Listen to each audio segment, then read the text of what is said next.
Good news tayo mga nyors. Tayo po ay nabiyayaan na makakuha ng hinahunting nating sibukaw o miracle tree. After nating pakuluan ito mga nyors, ito ng kalabasan niya. Nagiging kulay dugo siya. Good day mga kanyors, magandang araw po sa ating lahat. Welcome back to our YouTube channel. Ngayong araw po ay samahan nyo kami sa aming adventure ngayong araw. At ipapakita namin sa inyo yung mga halamang gamot na katulong sa atin base sa aming mga pagsasaliksik at sa mga nag-experience din. Ito po yung tinatawag na sibukaw sa aming local dialect or tinatawag na sapanwood. Ito po ay isang miracle tree ayon sa mga nag-experience. Kaya disclaimer lang po, base lang po ito sa aming mga nababasa at na mga testimonya na aming narinig. So samahan nyo kami guys ngayong araw at please don't forget to subscribe.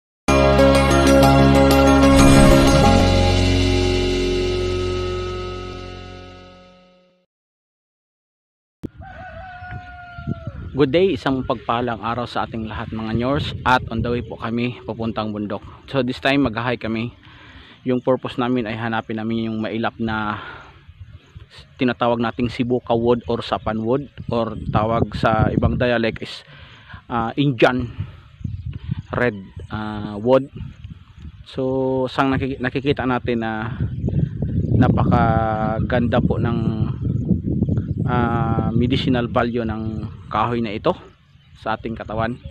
Kaya ang gagawin po namin ay mag-overnight kami dito, at kinabukasan magang maaga pa ay magtutungo po kami sa mga lugar at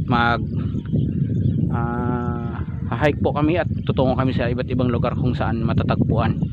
At base sa mga guide ko po ay mayroon daw ditong dating mga sapanwood na makikita pa sa aming locality. So tara, samahan nyo kami. At kung bago ka pa lang sa aming channel, huwag kalimutang mag-like, mag-subscribe and hit the notification bell para maging updated ka sa mga videos namin. So ayun, andito na kami sa gitna ng gubat. Mag-umpisa na kaming hanapin habang maakyat kami pataas. Kasama ko pala si Rabram. Hi sa camera, Ram. Hi sa camera. Si papa niya sa si Uncle niya Romnick nasa taas na naghihintay sa amin. Sabi ko sa kanila kahit hindi niya mabidyohan, hanapin niyo na ako makakita. Pero kung sa kasamaang palad hindi tayo makahanap ngayon, kailangan namin dito mag-overnight. So kompleto naman kami sa baon. Kailangan na namin magluto dito sa taas. So disclaimer lang po. Bakit itong sibukaw ang hinahantig natin ngayon? Kasi marami tayong mga subscriber na nag-message sa akin personally sa aking co-creator kay Salvador Adonai,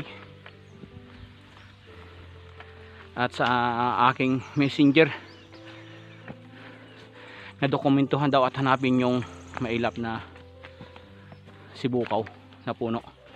So ito, in-accept ko po yung challenge. In-accept namin ng mga kasamahan ko kasi kung magaling ako sa bundok, mas magaling pa ito sa akin sa pagmapping. So ngayon mag-umpisa na kami. Pero ang una po natagpuan daw yon noong 1995 ay sa taas ng bundok mayroong burol na maliit. Doon daw yon makikita sa gilid ng sapa. So hindi na natin abutin tayo ng dilim bago tayo makapunta sa tuktok. So kailangan nating mag overnight dito. So disclaimer lang, wala pong therapeutic claim when it comes sa paggamit ng sibukaw. Pero base sa mga matatanda na nag-request sa akin, ay napakagaling daw ito sa high blood, dysmenorrhea, diabetes, ovarian cancer, napakaraming cancer daw na kaya nitong i-cure. Yung mga nagsisimulang cancer pa lang, insomnia, at nakapag-balance daw ito ng sugar. So na-intriga po tayo dahil marami pong request sa atin.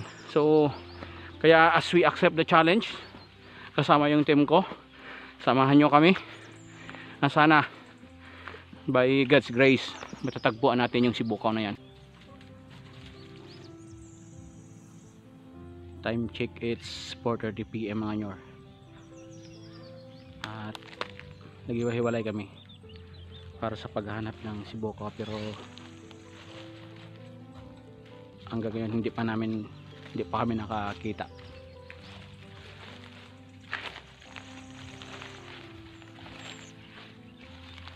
Dito medyo bangin na po ito dito mga nyors, pero dilinis namin ng konti yung aming dinadaanan, pero hindi pa rin kami nakakita. Ito, may malaking langka kami dito, may konting damage pero hindi naman siya damage. Ang ganda oh. So next week imumukbang na namin ito. So patuloy kami sa paghahanap, 3 grupo po kami, pero hindi talaga namin nakita. So malapit na ditong dumilim, kaya magluluto na muna kami.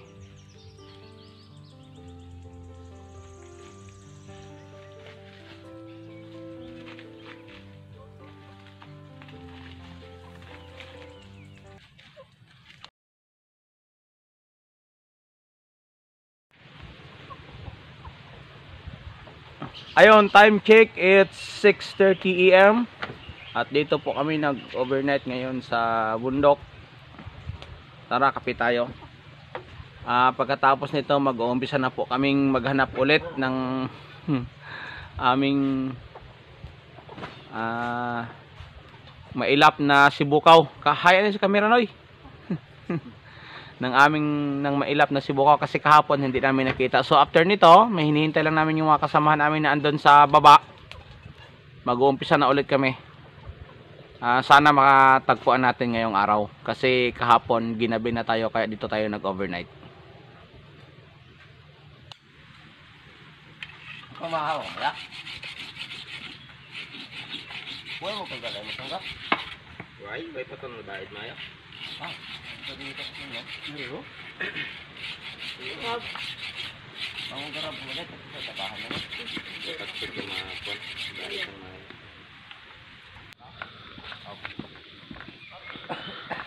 Ayun guys, on the way na kami sa paghahanap ng sibukaw. Tapos naming mag-almusal ng noodles. 2 grupo kami ngayon maghanap para madali naming matagpuan.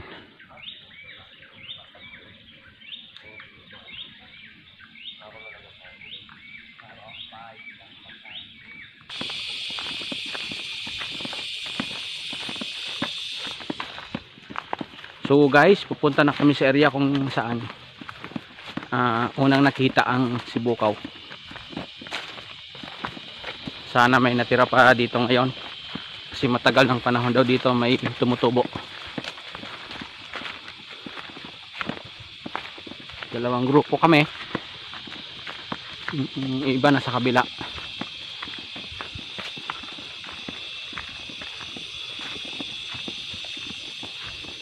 Ang location namin ngayon guys ay dito na kami sa tuktok at pababa kami ng konti. Ang lalaki ng kahoy dito.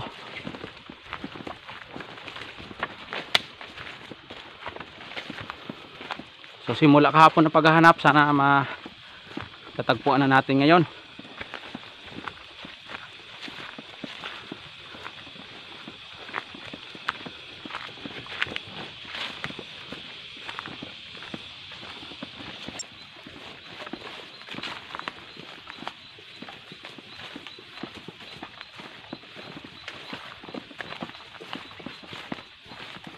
Andyan na yaw, andyan sa baba.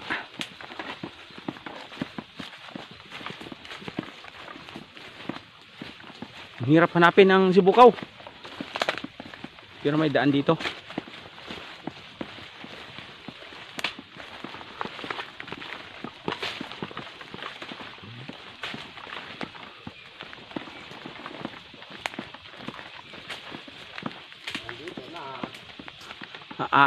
Andyan na. So andito na guys, andito na yung Danoy. Oh. andito na kami sa gitna ng ng gubat. So ito na guys, Nakita na namin. Gamay lang Ha? Gamay pa lang. Gamay. Oo. Ito na siya oh. No. Pero. Maliit. Gamay. Ito na siya oh.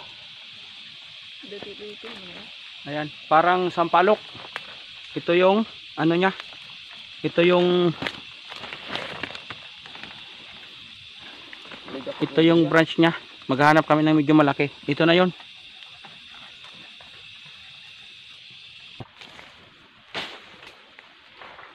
So ito na yun guys.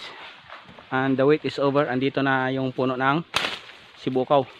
So madami yan dito, kaya makuha tayo ng sanga para i-try natin.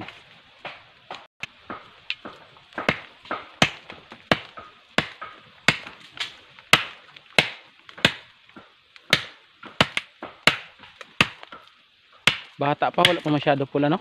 Ay pa. Dapat siya mapula yan.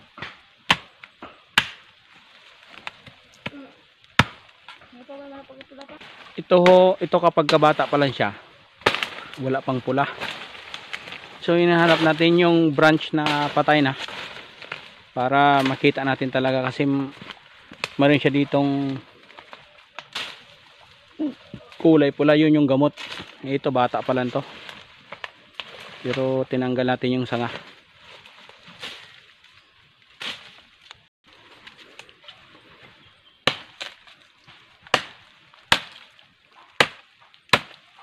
So ito ho, kapag ito na yun oh, ito na hinahanap natin oh. Ito yung kulay pula kapag nilubog sa tubig. So may kumuha dito. Ito may mga naputol oh. So papakita namin sa inyo maya maya. Kukuha kami ng sanga nito.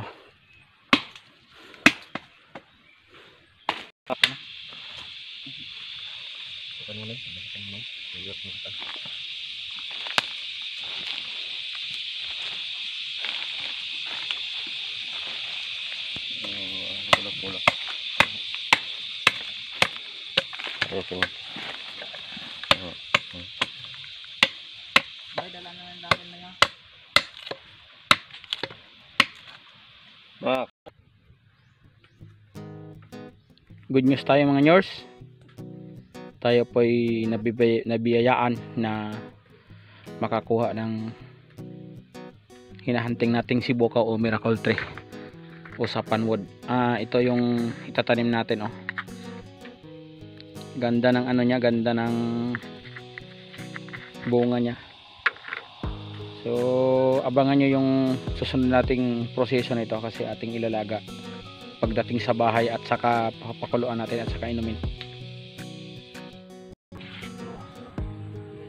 After nating pakuluan ito mga years, ito ng kalabasan niya, nagiging kulay dugo siya. So base sa sarili kong experience nito sa sibukaw, mas maganda talaga na hindi siya ilaga. Mas maganda talaga na ano na lang siya, ilubog na siya sa tubig, kasi masyadong strong yung pagkalaga natin, medyo maanghang na siya, pero masarap pa rin. Pero advice ko sa inyo, kapag naglalaga kayo nito, konti lang yung kahoy na ilagay nyo ganito, kasi kapag marami pala medyo mapakla na siya, pero maganda pa rin inumin. So napakaganda ng tulog natin kagabi, kasi uminom tayo nito ng isang baso. At ito yung kalabasan niya. So kung may mga idea pa kayo or mga suggestion sa tungkol sa mahiwagang kahoy na ito, you're free to comment down below sa ating comment section, at i-entertain po natin yan. So maraming salamat nga pala. So shout out sa Soaring High Community, Shub TV, Richiel Alahar, Jeders Cook, Jed the Learner, sa lahat po ng mga minamahal nating mga kapwa, mga vlogger, lalo na dito sa Masbate. So maraming salamat po, at yan po ang kabuuan ng aming video, and to God be the glory.